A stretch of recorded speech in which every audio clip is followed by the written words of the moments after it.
people will pay for premium, and sometimes it's just better to go that way because, like you said, sometimes the cheaper option actually costs you more in the long run.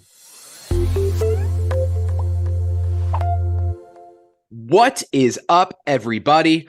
Welcome to episode 49 of Sales Stories in Real Life. I'm your host, Alex Bruschi, and this is the show where professional salespeople share their stories about memorable buying experiences. Today, we've got a big-time guest in the house. He is currently the head of business development at an HR payroll startup called NeoPeople. He is the former global sales at Meta, LinkedIn creator and influencer. You have definitely seen his posts in your feed before. Welcome to the show, Dominick Namis. It's a pleasure to have you on, my man. I heard you had a really interesting experience with AMEX. We've all got credit cards, so we're excited to hear this one. Take it away. Yeah, thanks for having me, Alex. It's a pleasure being on the show. Yeah, like you mentioned, I'm leading Biz Dev at a HR payroll startup called NeoPeople. About a year ago, we looked into getting a corporate card, and we're shopping around. There's Chase, Bank of America, and obviously we all know Amex. They are famous for their customer service. They're also famous for being a little bit more expensive, a little bit more of a premium card, if you will. I received the card in the mail. I mean, the one thing about Amex is they go all out. They do 2-day FedEx on the gold card. I think it's overnight FedEx on the platinum card.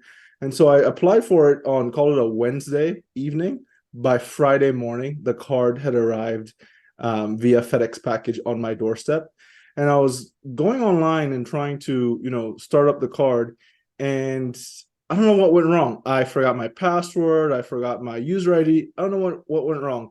I called their customer support that Friday night at about 1 a.m. So it's Saturday at this point. I'm like, I wonder if they can solve this problem. I call them up. Within 3 minutes on the phone, I'm back in my account. I was just blown away. I was like, wow, like this is customer service. On Monday, I posted about it on LinkedIn, telling the world, hey, this is my experience with Amex. Was locked out of my account. Reach out to them 1 a.m. in the morning. They get me into my account within 3-4 minutes. The post goes viral. About 500,000 people see the post. They're like, Amex forever. I'm not doing Chase. I'm not doing Bank of America. No Wells Fargo. Amex loyalist forever. So I'm not affiliated with Amex in any way. Just want to plug that amazing customer service story. So yeah, glad I could share that.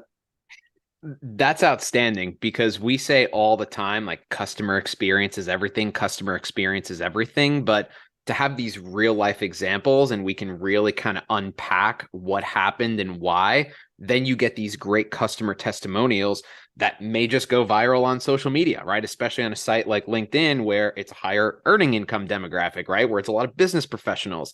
And that's where Amex kind of makes their money, right? Is with these business cards.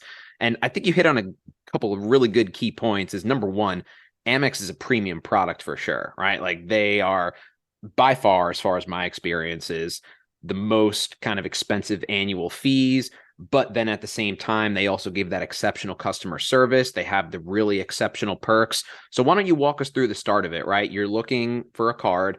You end up going with the premium product, and you were kind of repaid in spades when you needed their help. So what ultimately led you guys towards Amex rather than some of the other banks? I mean, I think it's just a lot of the benefits and the word of mouth sort of experience people have shared about Amex, right? I mean, there's a million stories like mine out there that friends have shared with me. But what it really came down to was just sort of the benefits that they pack into that one card. I think it's now $695 per year in terms of the fee, if I'm not mistaken. But they give you things like Centurion Lounge access, right, to just a global network of airports. I mean, I'm always on the go. One of my roles in terms of business development right now is expanding into North America and the Caribbean. So going into the Caribbean, if anybody's gone through the Caribbean, you always have to be in and out of Miami. I mean, I'm planning a trip to Barbados this weekend, so I'll be in Miami on Saturday. Miami has a fantastic Centurion Lounge, so free food, free booze, top shelf stuff included in there. you name it. I mean, Amex does it all. Outside of that, I mean, things like rental car protection, clear in airports. I mean, when the pandemic was kind of slowing down and things were ramping back up in terms of travel, the lines were just getting crazy, right? In all the airports everywhere in the world. It is such a blessing to have TSA pre-check and clear and to have that membership covered by Amex and you just breeze through the airport. I don't know about you, but, and this might be a first world problem, I admit it, but it kind of sucks when you have to take your laptop out, you have to take your shoes off, your belt off. I hate it. Again, first world problems, totally get it. It's just a pain in the butt sometimes, but no, those days are gone. I don't take my shoes off anymore and just breeze through security. So Amex was the clear winner for us. I mean, hey, first world problems and customer experience are two different things, right? I actually made a post pretty recently shouting out TSA PreCheck because I'm a huge TSA PreCheck guy. It did not go viral like yours, but still, like the point stands is like when Amex helped you out at 1 o'clock in the morning on a Friday, or rather, early Saturday morning, technically, they didn't know that you were Dom Namis from LinkedIn, right? They were just helping a customer. Correct. And then it just so turns out this customer has a ton of reach. You were kind enough to share your story and it goes viral. And who knows how many other customers they built from that. You said one of the big things that drew you them in the first place was the customer stories that you have heard, right? And so now you're kind of just like continuing that chain and you're giving a story for someone else.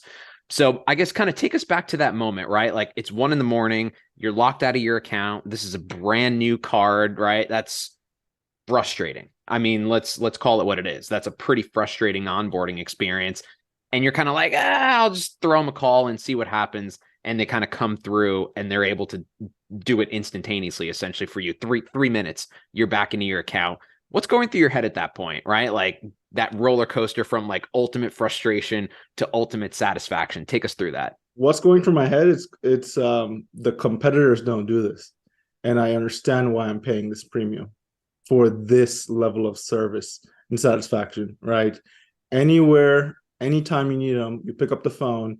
I mean, and it wasn't a long hold either. I mean, it probably was a 4-minute, 5-minute hold, and I got through to them.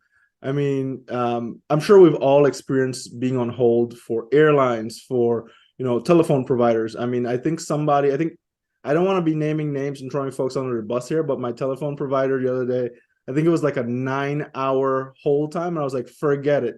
I'm just gonna schedule a call, or I'm just gonna drive to your nearest office and get what I need to get done. But the wait times are just ridiculous, and it just goes to show why some of these companies become so great, so powerful, so successful. I've had similar experiences with Amazon too. I mean, if I could just plug one more story here, this is a little embarrassing, but we were upgrading the toilets in the house. I think it was summer 20. We had bought the house. We had older toilets. It was time to upgrade all of them. So we wanted to buy 4 Toto toilets. And if you know those toilets, they're not cheap. They arrived on our doorstep. They're all ceramic, right, as toilets are. One of them was broken. I mean, this is very expensive toilet. It was broken. I ring up Amazon support, same situation. I get through to them within minutes. They said, apologies for the inconvenience. Another toilet is being shipped to you in a few days.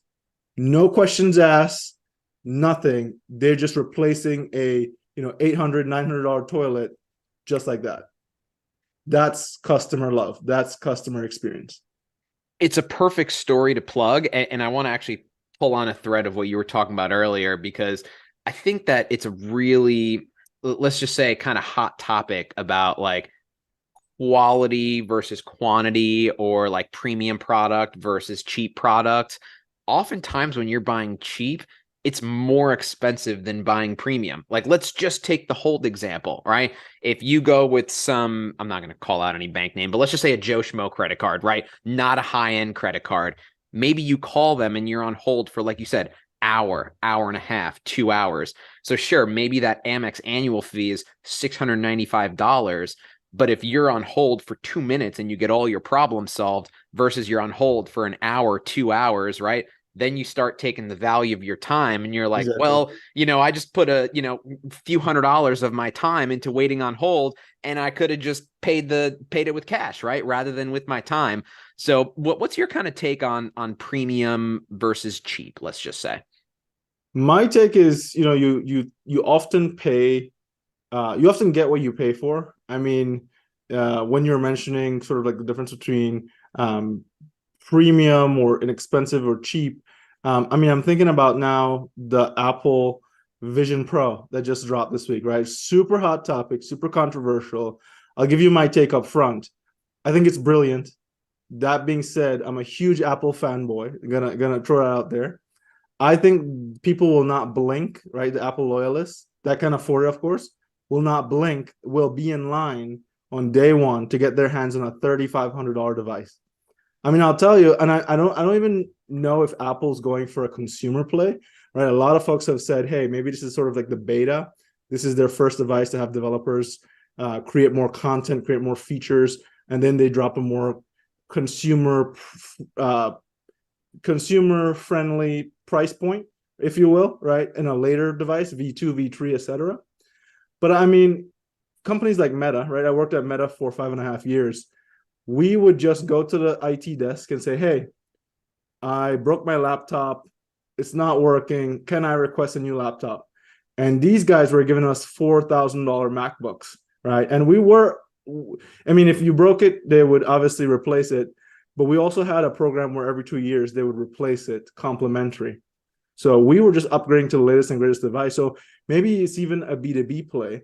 But what I'm getting at here is people will pay for premium if it's good enough, right? That if anybody saw that keynote this week, they blew us away. I mean, you don't even have to use the controllers, right? We've all seen the Quest from Meta. You have to use the controllers still. No controllers. Use your fingers for the Apple device. So I'm telling you, people will pay for premium, and sometimes it's just better to go that way because, like you said, sometimes the cheaper option actually costs you more in the long run.